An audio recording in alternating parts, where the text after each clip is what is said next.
Clip number 702۔ اس clip میں آپ انشاءاللہ قرآن پاک کی سورہ بنی اسرائیل کی آیت نمبر 18 سے لے کر 22 تک کی تلاوت، ترجمہ اور تفسیر قرآن صراط الجنان سماعت فرمائیں گے۔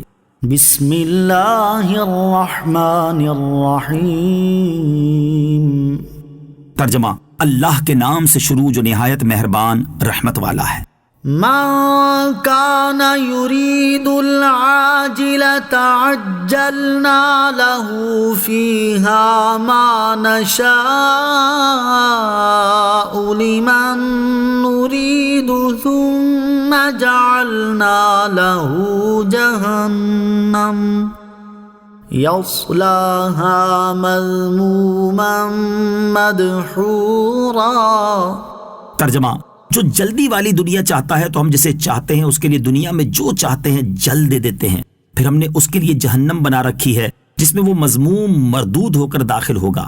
العاجلہ، جلدی والی دنیا، یعنی جو صرف دنیا کا طلبگار ہو تو یہ ضروری نہیں کہ طالب دنیا کی ہر خواہش پوری کی جائے اور اسے دیا ہی جائے اور جو وہ مانگے وہی دیا جائے، ایسا نہیں ہے، بلکہ ہم ان میں سے جسے چاہتے ہیں دیتے ہیں اور جو چاہتے ہیں دیتے ہیں، اور کبھی ایسا ہوتا ہے کہ محروم کر دیتے ہیں، اور کبھی ایسا ہوتا ہے کہ وہ بہت چاہتا ہے اور تھوڑا دیتے ہیں، اور کبھی ایسا ہوتا ہے کہ عیش چاہتا ہے مگر تکلیف ملتی ہے۔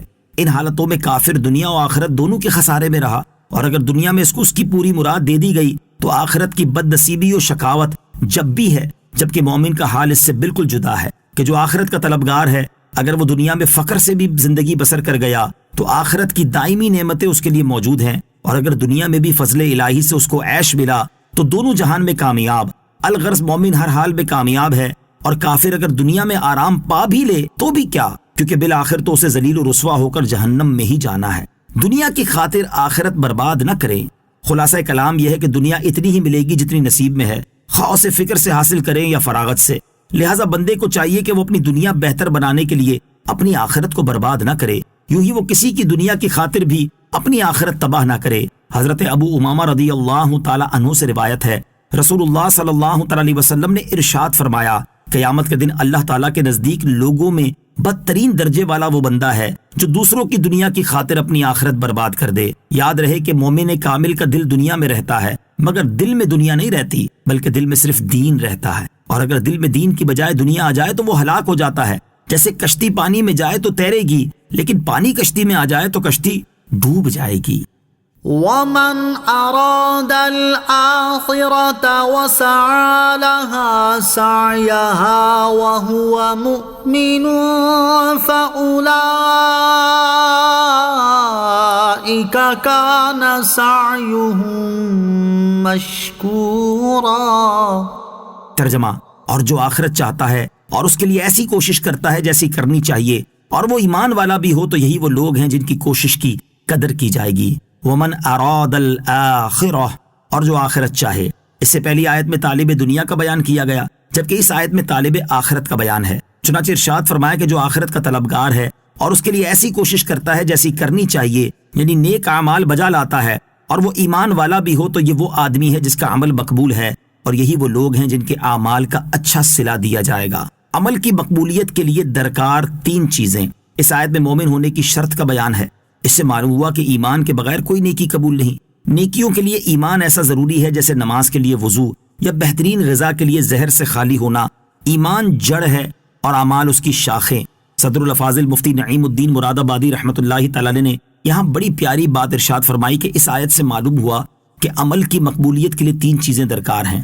ایک تو طالب آخرت ہونا یعنی نیک نیت، دوسرے سعی یعنی عمل کو با اہتمام اس کے حقوق کے ساتھ ادا کرنا، تیسری ایمان جو سب سے زیادہ ضروری ہے۔ كُلًّا نُمِدُّ هَٰؤُلَاءِ وَهَٰؤُلَاءِ مِنْ عَطَاءِ رَبِّكَ وَمَا كَانَ عَطَاءُ رَبِّكَ مَحْظُورًا۔ انظر كيف فضلنا بعضهم على بعض وللآخرة أكبر درجات وأكبر تفضيلا۔ لا تجعل مع الله إلها آخر فتقعد مذموما مخذولا۔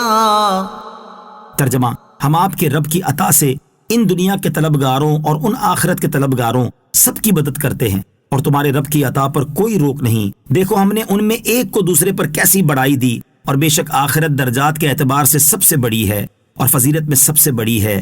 اے سننے والے، اللہ کے ساتھ دوسرا معبود نہ ٹھہرا، ورنہ تو مذموم بے یار و مددگار ہو کر بیٹھا رہے گا۔